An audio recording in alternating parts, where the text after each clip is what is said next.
The house on Egypt Street became frantic with activity as the Tulane family prepared for their voyage to England. Edward possessed a small trunk, and Albine packed it for him, filling it with his finest suits, several of his best hats, and 3 pairs of shoes, all so that he might cut a fine figure in London. Before she placed each outfit in the trunk, she displayed it to him. "Would you like this shirt with this suit?" she asked him, "or would you like to wear your black derby? You look very handsome in it. Shall we pack it?" And then, finally, on a bright Saturday morning in May, Edward and Albine and Miss and Mrs. Tulane were all on board the ship, standing at the railing. Pellegrina was at the dock. On her head she wore a floppy hat strung around with flowers. She stared straight at Edward, her dark green eyes glowed. "Goodbye," Albine shouted to her grandmother. "I love you." The ship pulled away from the dock. Pellegrina waved to Albine. "Goodbye, lady," she called. "Goodbye." Edward felt something damp in his ears. Albine's tears, he supposed. He wished that she would not hold him so tight. To be clutched so fiercely often resulted in wrinkled clothing. Finally, all the people on land, including Pellegrina, disappeared, for one was relieved to see the last of her. As to be expected, Edward Tulane exacted much attention on board the ship. "What a singular rabbit," said an elderly lady with 3 strings of pearls wrapped around her neck. She bent down to look more closely to Edward. "Thank you," said Albine. Several little girls on board gave Edward deep glances full of longing. They asked Albine if they might hold him. "No," said Albine. "I'm afraid that he's not the kind of rabbit who likes to be held by strangers." 2 young boys, brothers, named Martin and Amos, took particular interest in Edward. "What does he do?" Martin asked Albine on their second day at sea. He pointed at Edward, who was sitting on the deck chair with his long legs stretched in front of him. "He doesn't do anything," said Albine. "Does he wind up somewhere?" asked Amos. "No," said Albine. "He does not wind up anywhere." "Then what's the point of him, then?" said Martin. "The point is that he is Edward," said Albine. "That's not much of a point," said Amos. "It's not," agreed Martin. And then after a long, thoughtful pause, he said, "I wouldn't let anybody dress me like that." "Me neither," said Amos.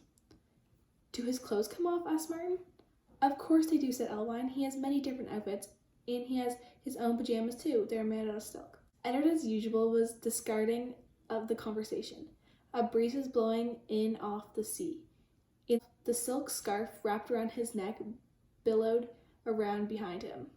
On his neck he wore a straw border. The rabbit was thinking that he must look quite dashing. It came of a total surprise to him when he was grabbed off the deck chairs, and first his scarf, and then his jacket and pants was ripped off from his bodies. He heard his pocket watch hit the deck of the ship, and then held upside down. He watched the watch roll merely towards Albine's feet. "Look at him," said Martin. "He's even got underwear." He held Edward aloft so that Amos could see. "Take it off," shouted Amos. "No," screamed Albine. Martin removed Edward's underwear. Edward was paying attention now. He was mortified. He was completely naked except for the hat on his head, and the other passengers on board the ship were just looking at him, directing curious and embarrassing glances the way. "Give him to me," screamed Albine. "He's mine." "No," said Amos and Martin. "Give him to me." He clapped his hands together and held them open. "Toss him," he said. "Please," cried Albine. "Don't throw him. He's made of china. He'll break." Martin threw Edward, and Edward sailed naked through the air. Only a moment ago, the rabbit had thought that being naked in front of a shipload of strangers was the worst thing that could happen to him. But he was wrong. It was much worse being tossed in the same naked state, from hands from one grubby, laughing boy to another.